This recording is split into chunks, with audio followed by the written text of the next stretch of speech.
Back with a bang, round one of the 2025 Super Rugby Pacific season opener was food for the rugby soul, with wall-to-wall action proving unequivocally that the Southern Hemisphere's premier club rugby competition remains must-watch TV. Whilst the Southern Hemisphere Giants were strutting their stuff, European club rugby returned with a bang as the Guinness Six Nations hit its first fallow week of 2025, with the United Rugby Championship and Top 14 both returning to provide some incredible action. With the action still fresh in the mind, here are three of the biggest talking points to come out of this weekend's rugby action. Firstly, Australian rugby resurgent, but the Kiwis remain the benchmark. 3 wins from 3 is about as positive a start as Australian rugby has ever enjoyed in Super Rugby, with the Waratahs, Brumbies and Western Force all getting their campaigns off to thrilling starts with wins over the Highlanders, Fijian Rua and Moana Pacifica respectively. Starting with the Tars, who saw superstar off-season signing Joseph Suaalii deliver a really strong first showing in the blue jersey. Labelled as Australian rugby's $1 million man for his reported $5 million salary, the former Sydney Rooster immediately proved Rugby Australia right for signing him, putting on a few highlight reel runs and high ball catches. It was the fullback's interaction with the crowds after the match that will most please Australian rugby fans and administrators. Getting into the crowd post-match, Suaalii spent what appeared to be hours taking pictures and signing autographs for young fans. This is exactly what the two-time world champions need, with the British and Irish Lions coming to town later this season and with the World Cup taking place down under in 2027. Add into the mix several of his former league teammates watching his debut, and we have a sneaking suspicion that the NRL might be in for a fight to not only attract the best talent, but retain it over the coming seasons if Suaalii and the Wallabies can build on their impressive November series and have a strong Super Rugby and Rugby Championship campaigns. Briefly touching on the Brumbies, who became the first Australian team to win in Fiji when they downed the Fijian Rua, Stephen Larkham's men looked every bit the class of the Aussie teams, even without several of their frontline Wallabies who they opted to leave in Canberra for round one. Closing out the round were the Western Force, who celebrated their 20th anniversary with a dramatic overtime try and conversion by fly half Ben Donaldson to down Artie Sevilla's Moana Pacifica in Perth. This result was the feather in the cap of a superb weekend of rugby for Australia, who now have a real air of positivity about the game for the first time in what feels like a decade plus. Returning to action, round 2 will be the Reds, who return from a highly productive Northern Hemisphere tour with wins over the Bristol Bears and Ulster, indicating that they will hit the ground running this season. Turning our attention to the sides on the other side of the ditch, the Kiwis once again looked formidable, with Hurricanes and Crusaders playing out an end-to-end contest, with the Satyrs seemingly putting their train wreck 2024 campaign behind them to overcome a 14-point deficit to pick up a much-needed opening round win. Finally, last year's finalists, the Blues and Chiefs, clashed in a cracking fixture, which is a real tale of two halves in Auckland. Taking the lead into halftime, the Blues appeared to still have the Chiefs' number. The second half would prove to be an altogether different prospect, with Damien McKenzie crossing twice to seal a brilliant comeback win and put behind them some of the hurt of last season's final. Interestingly, under the new bonus point format, no winning side secured a bonus point for scoring 3 or more tries than their opponents, which is a real sign to just how strong the competition is this season. Number 2. Former Investec Champions Cup winners are fading. Perhaps not a complete surprise to those who track the top 14 closely, and indeed the Investec Champions Cup. But 2-time Investec Champions Cup winners La Rochelle have firmly gone off the boil in 2025. Capping a disastrous run, Roland O'Gara's side got thumped 53-17 by Lyon over the weekend. The loss sees La Rochelle drop to 7th on the table with an ugly minus 45-point difference. This loss and swing of points has seen La Rochelle drop right out of FloRugby's top 25 power rankings this week. For more on that, check out FloRugby.com, where you can find the full rankings, which are compiled via our power ranking formula, which takes into account several key factors to produce a clear mathematical ranking without any emotion in it. Back to O'Gara and his squad, who look like a shell of their former glory. Given the age profile of this squad and what they have achieved, O'Gara was always going to need to reload and revamp if they were to maintain standards of excellence that they had set.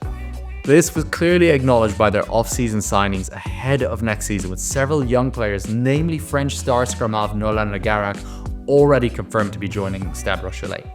In the here and now, Ronan O'Gara's side will need to rediscover some form ahead of their Investec Champions Cup clash with his former team Munster, who are not without their own troubles, namely on the injury front, but who will arrive on the French coast backing themselves for an upset. Before then, Stade Rochelais have 4 winnable fixtures in the top 14, with Racing 92, Stade Francais, Castres and ASM Clermont on the cards. Should they win at least 3 of these fixtures, they will look far healthier on the table. But on this weekend's form, a further fall from grace is not impossible for Stade Rochelais. Away from Stade Rochelais, Union Bordeaux-Bègles let slip a golden opportunity to claim a road win as Bayonne proved why they are in the top 4 with a strong final 20 minutes to put themselves in position for a playoff run this season and, crucially, a return to the Investec Champions Cup next season. Elsewhere, Toulon capitalised on Bordeaux's slip-up as they moved into the top 2 with a 38-30 win over Montpellier, while Vannes added to Racing 92's pain with a remarkable 30-25 win in Paris. Finally, Pau came unstuck by 2 points away to Stade Francais 39-37, while Castres and Perpignan could not be separated at 20-all. Still to play are 3rd place Toulouse, who will reclaim top spot with a win over 5th place Clermont, who themselves can move into the top 4 should they claim a bonus point victory over the reigning champions.